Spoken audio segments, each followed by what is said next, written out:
व्यवहार पसंद आ जाए। न जाने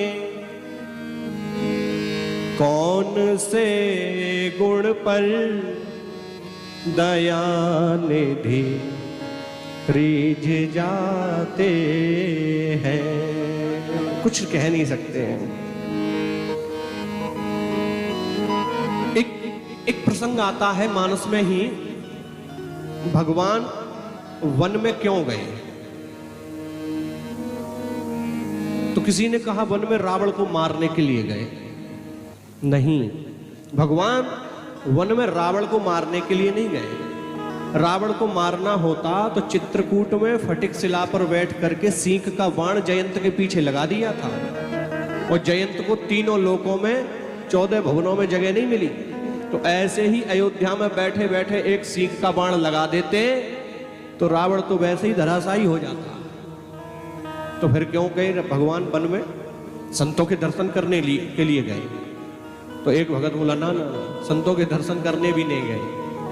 भगवान श्री राम चक्रवर्ती सम्राट महाराज दशरथ के बेटा हैं।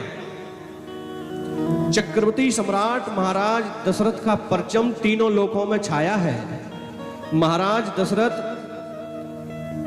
संग्राम में देवताओं के लिए युद्ध लड़ने जाते हैं। ऐसे सम्राट है महाराज दशरथ, ऐसे सम्राट के बेटा बनकर के आए हैं। अगर उन्हें संतों के दर्शन करना होते तो दिव्य यज्ञ करवाते अयोध्या में, और पूरे विश्व के संतों को निमंत्रण भेजते, सब संत यज्ञ में भाग लेने के लिए पधारते, और मेरे प्रभु श्री राम सबके चरण पखारते, चरण धोते, चरणोदक लेते, संतों को दर्शन देते और उनके दर्शन करते।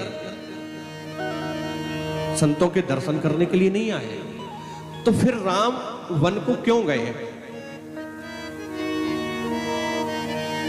हम आपसे कह जाएं यहां कि हम आपके पास आएंगे, इंतजार करना। कितना इंतजार करोगे? सही सही बताओ। 1 दिन, 2 दिन, 4 दिन, 10 दिन, 20 दिन, 1 महीना, 1 साल, 2 साल, 3 साल, कितना इंतजार करोगे? आखिरकार कह दोगे पंडित जी झूठ बोल गए, आना जाना कुछ नहीं है, यही कह दोगे। एक है इसी मानस में जिसको उसके गुरुजी ने कहा था, बेटा मेरे भाग्य में तो नहीं है, मुझे साफ दिखाई दे रहा है तेरे भाग्य में भगवान के दर्शन हैं, और तुझे दर्शन करने नहीं जाना पड़ेगा, तुझे दर्शन देने के लिए भगवान तेरे पास चल करके आएंगे। कौन है पता है? शबरी